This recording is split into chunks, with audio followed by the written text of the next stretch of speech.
Alright, here we go. I got some mail today. So, in the background there's the SCX10 mega truck. I haven't really done any work on it yet. I've been waiting on all these goodies here. So, here's where I'm at. There's my speed controller that just came in. If you've never used one of these, they are awesome. I have one on my Wraith. For now, I'm going to run it as sensorless, even though this is censored. Okay, so you can run. I can't quite see it.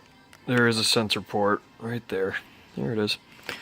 So you can run a censored or sensorless motor on there. I have not ordered my Castle 3800 censored motor just yet. For now, I'm going to run this Traxxas Valenian motor that I got with a bunch of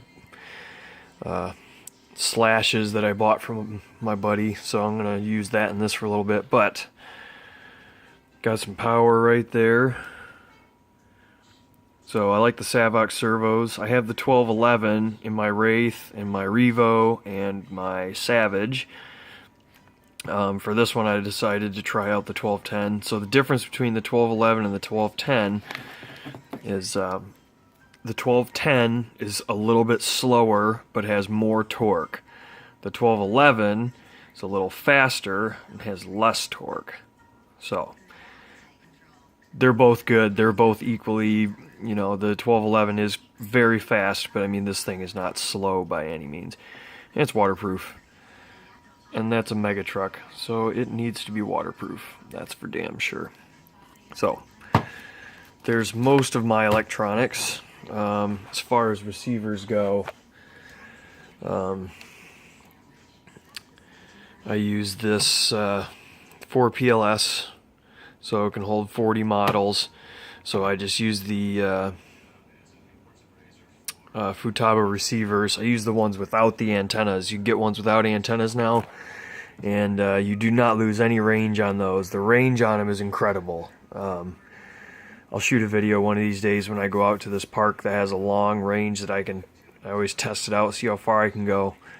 And the ones without the antenna are great, especially for these, because you can just stuff them in a box. Now, all my Servos servos, I got to run one of these little glitch busters. Some people might not have problems, but I have issues with brownouts and stuff. So these are a couple of bucks. You could probably just look up these capacitor numbers and then solder some wires to them and put a little J connector on there. But you know, I bet you could find those at a Radio Shack or something. But I mean, these are what, $5, and it saves you the time. You don't have to get the connector. And if you've ever used the tool to try to put these on, it's kind of a pain in the ass. The little brass things, you gotta clamp them onto the wire and then slide them in. I don't know. I have the tool to do it, and I have the connectors. I would have just had to buy the capacitor, but it was easier for me to just get one of these. So I got this on. I got all this stuff on eBay. But anyway, this, you know, I run one of these in all my trucks that run the high power servos, especially my trail trucks, because you know your tires tend to get in binds, then they're sucking extra juice, and you can have brownout issues or your ESC will stop working and shit like that. So this is just cheap insurance. That's really all that is.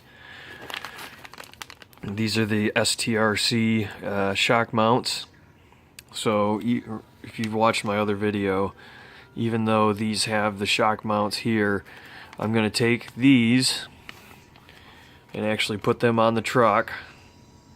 Okay, so you see the difference in where the mount is. These normally mount way up top there, but with the STRC mud or lift kit, it mounts the shocks to the frame. But I'm taking them off the frame. I'm going to put these on, and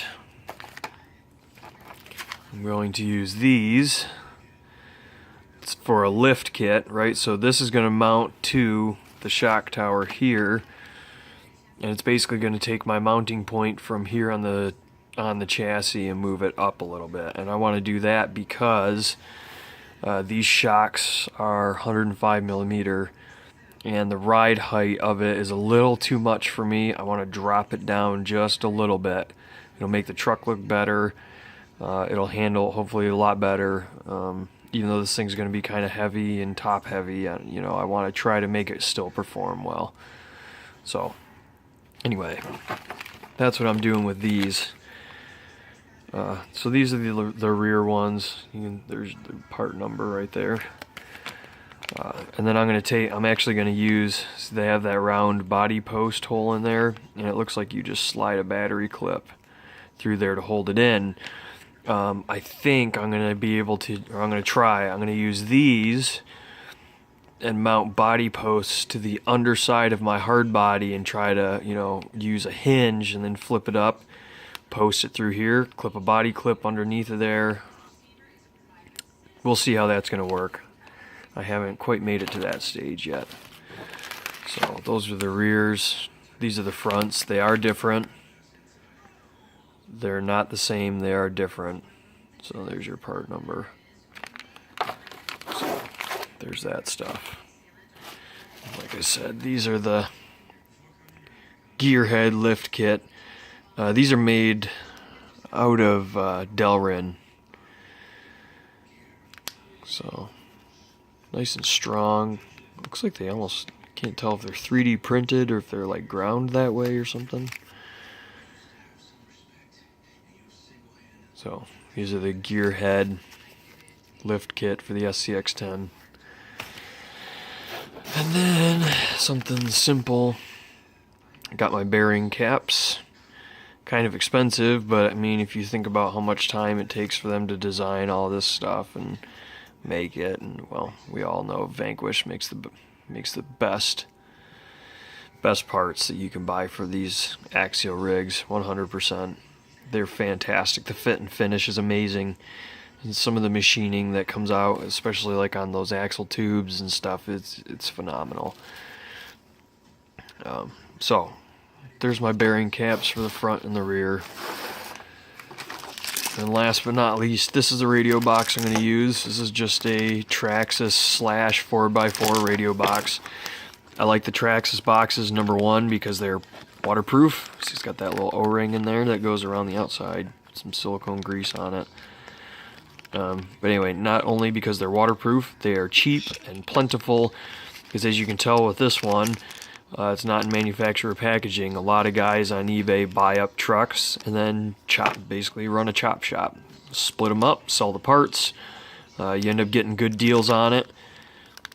Can't remember how much these were. I think they were like $8 maybe or something like that. $8 shipped. I bought 2 of them. Used one for this rig. It's already got mounting holes drilled in it.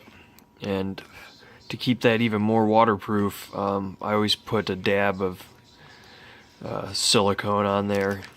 I might do the same thing I did on my Wraith and just silicone those closed and just put Velcro on the bottom of it and just Velcro this to the chassis.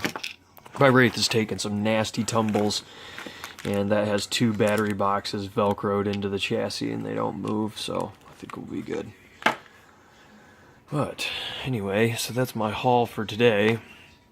So hopefully, well, the next time I do a video on this one, I'll have all this stuff installed. I can finally put a servo in it. I have enough parts to actually drive this thing. I just need to get my ass in gear and get working on it. So, flip the shocks, put the shock towers on, put the droop kit in, or the lift kit in, move the shocks up, mount the servo, put in the bearing caps, do the radio box. I'm going to have to solder connectors on these. All my batteries right now have Traxxas connectors, but I'm actually going to steer away from the Traxxas connectors and change all my stuff over to XT90 connectors. I bought like 10 sets of them on eBay. It was like $10. Do my own soldering, so I'm going to wait for this, and I'm going to just start right on my next vehicle, which is this, and put the XT90 on here, and then change over a couple of my batteries.